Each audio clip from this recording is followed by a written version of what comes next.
A war that changed the world. The year is 1898. America is rising. Spain is falling. Somewhere in between. History is about to be written with blood, fire, and imperial ambition. This is the Spanish-American War, a short but explosive conflict that reshaped continents, birthed American imperialism, and buried centuries of Spanish global dominance. But this story isn't just about battles. It's about sabotage, unsolved mysteries, daring escapes, and unimaginable bravery. Today, we reveal the 10 most unforgettable incidents of the Spanish-American war, moments that changed the course of history forever. Don't forget to like, subscribe, and hit the bell. Let's dive into the war that made America a world power. Chapter 1. The explosion of the USS Maine. It all began in Havana Harbor. On February 15, 1898, the American battleship USS Maine exploded in a fiery blast that ripped through the calm Cuban night, killing 260 of the 355 crewmen aboard. To this day, no one knows exactly what caused the explosion. Some say it was a Spanish mine. Others argue it was a coal bunker fire. But one thing was certain. The American public was furious. Newspapers led by William Randolph Hearst and Joseph Pulitzer fueled the flames with sensationalist headlines. Remember the Maine to hell with Spain? In truth, the explosion may have been an accident, but perception mattered more than facts. Within weeks, Congress declared war. The Maine's destruction became a symbol, a rallying cry, and the first unforgettable incident of this war. Chapter 2. The mysterious role of the Yellow Press. This wasn't just a war of bullets, it was a war of headlines. The Yellow Press, led by Hearst's New York Journal and Pulitzer's New York World, manufactured outrage and dramatized the situation in Cuba. Fake interviews, altered photographs, completely fictional stories. One famous quote, though likely apocryphal, has Hearst saying, "You furnish the pictures, and I'll furnish the war." Whether or not he said it, the spirit of the quote was true. The press turned public opinion into a weapon. They made Cuba's independence a moral crusade. And when the Maine exploded, it was already too late for diplomacy. Without the Yellow Press, this war might never have happened. Chapter 3. The Battle of Manila Bay. America arrives in the Pacific. While Spain prepared for conflict in Cuba, Admiral George Dewey sailed into the Philippines. On May 1, 1898, he led a surprise attack against the Spanish fleet in Manila Bay. The battle was a massacre. Within hours, Dewey's squadron destroyed all Spanish warships in the harbor. Over 400 Spanish sailors died. America lost one to heat stroke. Dewey became an overnight hero. He uttered the now famous line, "You may fire when ready, Gridley." The U.S. hadn't just landed a bloat, had entered the Pacific arena, beginning its path to becoming a global empire. Manila Bay proved that Spain was not just declining, it was already dead. Chapter 4. The Battle of San Juan Hill. Roosevelt rises. No battle is more legendary than San Juan Hill, or more accurately, Kettle Hill. On July 1, 1898, Theodore Roosevelt led his volunteer regiment, the Rough Riders, in a daring uphill charge under heavy fire. They weren't alone black regiments like the Buffalo Soldiers fought beside them. But the newspapers focused on Roosevelt, turning him into a national icon. The Rough Riders suffered heavy casualties, but they captured the hill. San Juan Hill became Roosevelt's personal battlefield. His myth was born here. That hill launched his path to the presidency and cemented his place in American memory. Chapter 5. The Siege of Santiago and Spain's naval suicide.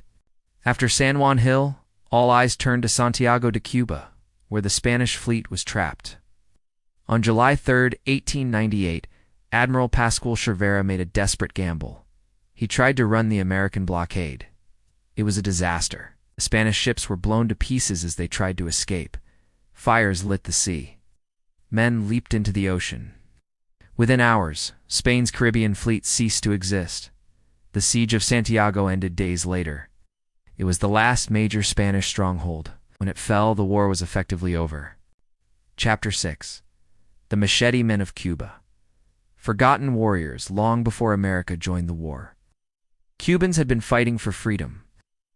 For 30 years, they'd battled Spain in brutal guerrilla wars, wielding machetes against rifles and cavalry.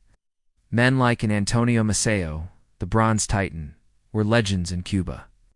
Their forces weakened the Spanish military long before the U.S. arrived, but after the war, they were sidelined. America didn't grant Cuba full independence. Instead, it imposed the Platt Amendment, allowing U.S. intervention in Cuban affairs. The Machete Men had won the war but lost the peace. Chapter 7. Disease. The invisible killer for every soldier killed in combat. 13 died of disease: malaria, typhoid, yellow fever. American camps were unprepared, filthy, and overcrowded. Soldiers called one camp Camp Wyckoff the Wicked. Doctors had no idea what caused yellow fever. Some believed it was bad air. Others thought it was divine punishment. It wasn't until Dr. Walter Reed post-war that the mystery was solved. Mosquitoes were the real killers. But by then, thousands were already dead. In the Spanish-American War, disease claimed more lives than bullets ever could. Chapter 8. The Mock Battle of Manila.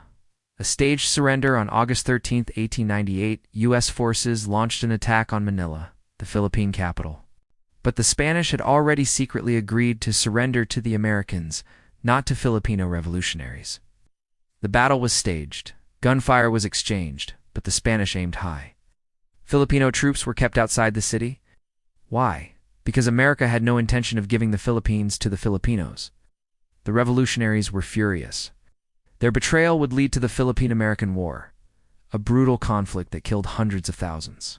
The mock Battle of Manila was a performance, but its consequences were all too real. Chapter 9. The Treaty of Paris. An empire is born on December 10, 1898. The Treaty of Paris was signed.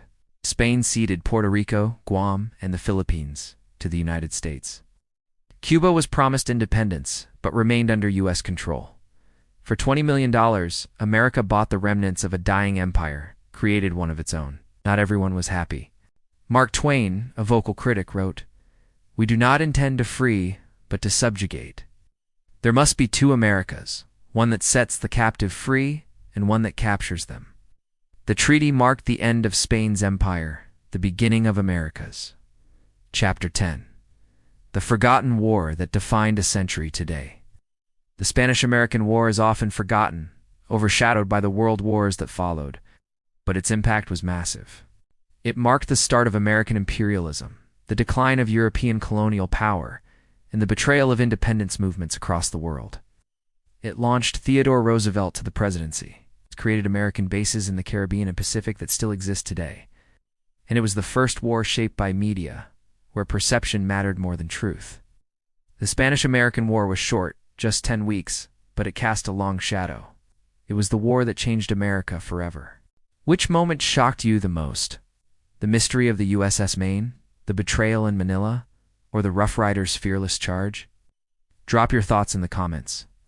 And if you love cinematic history storytelling, don't forget to like this video, subscribe to the channel, and hit the bell icon so you never miss another forgotten war.